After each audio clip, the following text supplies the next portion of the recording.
Les dernières heures de l'imam Ben Badis.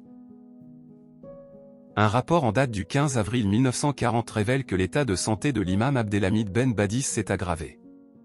Ce dernier, qui résidait à l'association Etarbia, a été transporté, samedi 14 avril, au domicile de son père, rue Georges Constant. Ses fidèles, inquiets, affirment qu'il est enflé sur tout le corps et que son état est très critique.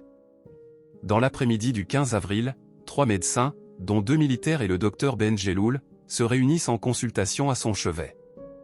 Son état empire encore, il reste auprès de lui jusqu'à 2 heures du matin. Cheikh Ben Badis souffre d'urémie, et les praticiens le considèrent comme perdu. Une rumeur circule dans son milieu, le cheikh ne passera pas la journée.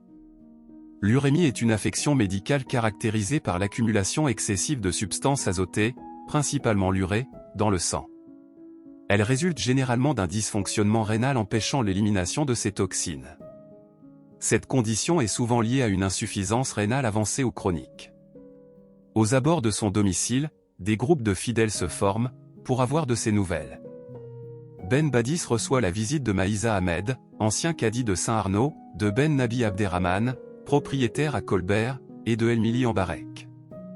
Toute autre visite lui est interdite. Son ami intime, Belagoun Smaïl, oukil judiciaire, n'a pas pu franchir la porte. Le 16 avril 1940, Ben Badis rend l'âme début après-midi, à 14 h. L'un de ses admirateurs parcourt aussitôt les rues de la ville pour annoncer à la population le décès du « grand maître », exhortant chacun à assister en grand nombre à ses obsèques. Il proclame avec émotion « La flamme de la science s'est éteinte ». Parmi les personnalités présentes aux obsèques, figurait Elmili Mbarek, Atfaoui Slimane, Lagraoui Mohamed Salah, Kaïd Lakal, et d'autres personnalités. N'oubliez pas de vous abonner et de partager.